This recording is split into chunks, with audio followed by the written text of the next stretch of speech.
ಎಲ್ಲರಿಗೂ ನಮಸ್ಕಾರ. ಇವತ್ತು ನಾವು ಒಂದು ಹಾಟ್ ಟಾಪಿಕ್ ಬಗ್ಗೆ ಮಾತಾಡೋಣ. ಬಹುನಿರೀಕ್ಷಿತ ಟಾಕ್ಸಿಕ್ ಸಿನಿಮಾ ಯಾಕೆ ತಡವಾಗ್ತಿದೆ?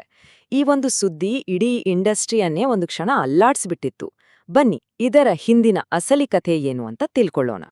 ಹೌದು, ಟಾಕ್ಸಿಕ್ ರಿಲೀಸ್ ಡೇಟ್ ಮುಂದಕ್ಕೆ ಹೋಗಿದೆ ಅನ್ನೋ ನ್ಯೂಸ್ ಬಂದಿದ್ದೇ ತಡ ಅದು ಸ್ಯಾಂಡಲ್ವುಡ್ನಲ್ಲಿ ಒಂದು ಬಾಂಬ್ ಸಿಡಿದ ಹಾಗೆ ಆಗಿತ್ತು.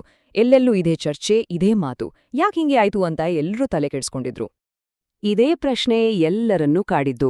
ಯಾಕಂದ್ರೆ ಟೀಮ್ ಕಡೆಯಿಂದ ಪ್ರೆಸ್ ಮೀಟ್, ಟ್ರೇಲರ್ ಲಾಂಚ್ ಅಂತ ದೇಶಾದ್ಯಂತ ಭರ್ಜರಿ ತಯಾರಿ ನಡೀತಿತ್ತು. ಆದ್ರೆ ಈ ಹಠಾತ್ ನಿರ್ಧಾರದಿಂದ ಒಂದಷ್ಟು ಗೊಂದಲಗಳ ಜೊತೆಗೆ ಬಗೆ ಬಗೆಯ ಊಹಾಪೋಹಗಳು ಕೂಡ ಕಾಳ್ಗಿಚ್ಚಿನಂತೆ ಹಬ್ಬೊಕ್ಕೆ ಶುರುವಾಯ್ತು. ಸರಿ, ಈ ಥರ ಸುದ್ದಿ ಬಂದಾಗ ವದಂತಿಗಳು ಶುರುವಾಗೋದು ಕಾಮನ್ ಅಲ್ವಾ?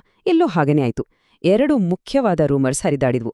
ಒಂದು, ಬೇರೆ ಯಾವುದೋ ದೊಡ್ಡ ಸಿನಿಮಾ ಬರ್ತಿದೆ ಅನ್ನೋ ಭಯದಿಂದ ಹಿಂದೆ ಸರಿದ್ರು ಅಂತ. ಇನ್ನೊಂದು, ಪ್ರೊಡಕ್ಷನ್ ಹೌಸ್ ಹತ್ರ ಹಣಕಾಸಿನ ಸಮಸ್ಯೆ ಇದೆ ಅಂತ. ಆದ್ರೆ ನಿಜವಾದ ಕಾರಣ ಮಾತ್ರ ಇದ್ಯಾವುದೂ ಅಲ್ಲ. ಹಾಗಾದ್ರೆ ನಿಜವಾದ ಕಾರಣವಾದ್ರೂ ಏನು? ಬನ್ನಿ ನೋಡೋಣ. ಮೊದಲನೇ ಅಧಿಕೃತ ಕಾರಣ. ಈ ನಿರ್ಧಾರವನ್ನ ದಿಢೀರಂತ ತೆಗೆದುಕೊಂಡಿದ್ದಲ್ಲ.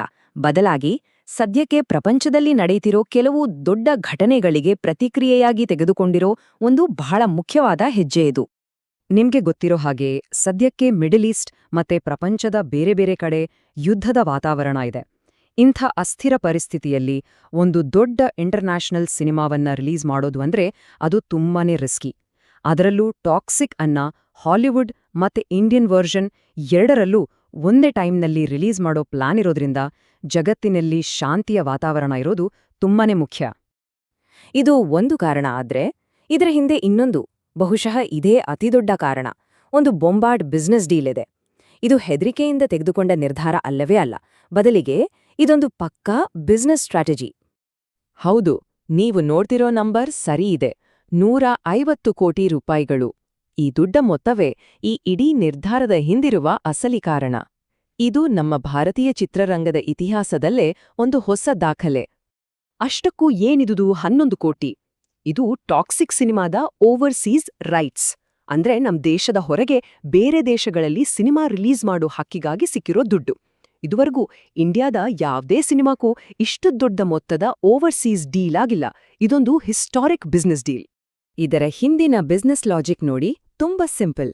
ಮೊದಲನೆಯದು ರೆಕಾರ್ಡ್ ಬ್ರೇಕಿಂಗ್ ಇನ್ವೆಸ್ಟ್ಮೆಂಟ್ ಪಡ್ಕೊಳ್ಳೋದು. ಎರಡನೆಯದು ಆ ದೊಡ್ಡ ಮೊತ್ತದ ಹೂಡಿಕೆಯನ್ನ ರಕ್ಷಣೆ ಮಾಡೋಕೆ, ಸಿನಿಮಾ ರಿಲೀಸ್ ಮಾಡೋಕೆ ಒಳ್ಳೆ ಶಾಂತವಾದ ಸಮಯಕ್ಕಾಗಿ ಕಾಯೋದು ಅಲ್ವಾ?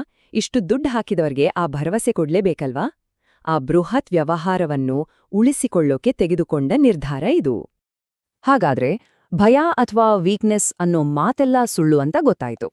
ಈಗ ಈ ನಿರ್ಧಾರದ ಹಿಂದಿರೋ ನಿಜವಾದ ಶಕ್ತಿ ಯಾರು ಅಂತ ನೋಡೋಣ. ಯಾಕಂದ್ರೆ ಇದ್ರಲ್ಲಿ ಭಾಗಿಯಾಗಿರೋ ಪ್ರಮುಖ ವ್ಯಕ್ತಿಗಳು ತುಂಬಾನೇ ಆತ್ಮವಿಶ್ವಾಸದಿಂದ ಈ ಸ್ಟೆಪ್ ತಗೊಂಡಿದ್ದಾರೆ. ಈ ಒಂದು ಮಾತು ಎಲ್ಲವನ್ನೂ ಹೇಳುತ್ತೆ. ನಮ್ಮ ರಾಕಿಂಗ್ ಸ್ಟಾರ್ ಯಶ್ ಅವರ ಕೆರಿಯರ್ ನೋಡಿದ್ರೇ ಗೊತ್ತಾಗತ್ತೆ. ಅವರು ಯಾವತ್ತೂ ಇಟ್ಟ ಹೆಜ್ಜೆಯನ್ನ ಹಿಂದೆ ಇಟ್ಟವರಲ್ಲ. ಅವರು ಸವಾಲುಗಳನ್ನ ಎದುರಿಸ್ತಾ ಮುಂದೆ ಹೋಗೋರೆ ಹೊರತು ಹೆದ್ರಿ ಹಿಂದೆ ಸರಿಯೋರಲ್ಲ. ಇನ್ನು ನಿರ್ಮಾಣ ಸಂಸ್ಥೆ KVN ಪ್ರೊಡಕ್ಷನ್ಸ್ ಅವರ ಆರ್ಥಿಕ ಸ್ಥಿತಿಗತಿ ಬಗ್ಗೆ ಬಂದಿದ್ದ ರೂಮರ್ಸ್ ಎಲ್ಲ ಶುದ್ಧ ಸುಳ್ಳು. ಯಾಕಂದ್ರೆ ಇವತ್ತು ಅವರು ಇಡೀ ಭಾರತೀಯ ಚಿತ್ರರಂಗದಲ್ಲೇ one of the most powerful production house ಆಗಿ ನಿಂತಿದ್ದಾರೆ. ಅವರ ತಾಕತ್ತು ಎಷ್ಟಿದೆ ಅಂತ ನೋಡಕ್ಕೆ ಈ ಲಿಸ್ಟ್ ಒಂದೇ ಸಾಕು. ನೋಡಿ, ತೆಲುಗಿನಲ್ಲಿ ಮೆಗಾಸ್ಟಾರ್ ಚಿರಂಜೀವಿ ಜೊತೆ ಸಿನಿಮಾ, ಮಲಯಾಳಂನ ಮಂಜುಮಲ್ ಬಾಯ್ಸ್ ಟೀಮ್ ಜೊತೆ ಸಿನಿಮಾ, ಬಾಲಿವುಡ್ನಲ್ಲಿ ಅಕ್ಷಯ್ ಕುಮಾರ್ ಜೊತೆ, ನಮ್ಮ ಕನ್ನಡದಲ್ಲೂ KD ಸೇರಿದಂತೆ ಸಾಲು ಸಾಲು ಸಿನಿಮಾಗಳು. ಯೋಚನೆ ಮಾಡಿ, ಇಂಥ ಒಂದು ಪ್ರೊಡಕ್ಷನ್ ಹೌಸ್ ಸಂಕಷ್ಟದಲ್ಲಿರೋಕೆ ಸಾಧ್ಯನಾ? ಸರಿ, ಇಷ್ಟೆಲ್ಲ ಆಯ್ತು. ಹಾಗಾದ್ರೆ ಈಗ ಮುಂದೇನು? ಟಾಕ್ಸಿಕ್ ಸಿನಿಮಾದ ಹೊಸ ರಿಲೀಸ್ ಡೇಟ್ ಯಾವುದು ಮತ್ತು ಅದರ ಹಿಂದಿನ ಸ್ಟ್ರಾಟಜಿ ಏನು? ಬನ್ನಿ, ಕೊನೆಯದಾಗಿ ಅದನ್ನು ನೋಡೋಣ. ಮೊದಲು ಸಿನಿಮಾ ಬರಬೇಕಾಗಿದ್ದು ಮಾರ್ಚ್ 19ಕ್ಕೆ. ಆದರೆ ಈಗ ಅಧಿಕೃತವಾಗಿ ಅನೌನ್ಸ್ ಆಗಿರೋ ಹೊಸ ಬಿಡುಗಡೆಯ ದಿನಾಂಕ ಜೂನ್ 4. ಈ ಜೂನ್ 4ನೇ ತಾರೀಕು ಯಾಕೆ ಅನ್ನೋದಕ್ಕೂ ಒಂದು ಕಾರಣ ಇದೆ. ಟಾಕ್ಸಿಕ್ ಬರ್ತಿದೆ ಅಂತ ಕೆಲವು ಬೇರೆ ಸಿನಿಮಾಗಳು ತಮ್ಮ ರಿಲೀಸ್ ಡೇಟ್ ಚೇಂಜ್ ಮಾಡ್ಕೊಂಡಿದ್ವು. ಈಗ ಅವರೆಲ್ಲರಿಗೂ ಒಂದು ಕ್ಲಿಯರ್ ದಾರಿ ಮಾಡ್ಕೊಟ್ಟ ಹಾಗೆ ಆಯ್ತು. ಇದು ಇಡೀ ಇಂಡಸ್ಟ್ರಿ ಬಗ್ಗೆ ಅವರಿಗಿರೋ ಒಂದು ಒಳ್ಳೆ ಮನಸ್ಸನ್ನ ತೋರ್ಸುತ್ತೆ. ಕೊನೆಯದಾಗಿ ಟಾಕ್ಸಿಕ್ ತಂಡದ ಈ ಒಂದು ನಿರ್ಧಾರ ಒಂದು ದೊಡ್ಡ ಪ್ರಶ್ನೆಯನ್ನು ನಮ್ಮೆಲ್ಲರ ಮುಂದೆ ಇಡ್ತಿದೆ. ಬರೀ ಸಿನಿಮಾ ಮಾಡೋದಷ್ಟೇ ಅಲ್ಲ, ಜಾಗತಿಕ ಪರಿಸ್ಥಿತಿ, ಬಿಸ್ನೆಸ್ ಹೀಗೆ ಎಲ್ಲವನ್ನೂ ನೋಡ್ಕೊಂಡು ಸಿನಿಮಾ ರಿಲೀಸ್ ಮಾಡೋ ಈ ಹೊಸ ಟ್ರೆಂಡ್ ಮುಂದೆ ನಮ್ಮ ಭಾರತೀಯ ಸಿನಿಮಾಗಳ ಭವಿಷ್ಯವನ್ನೇ ಬದಲಾಯಿಸುತ್ತಾ? ಇದು ಯೋಚಿಸಬೇಕಾದ ವಿಷಯ. ಕಾದು ನೋಡ್ಬೇಕು.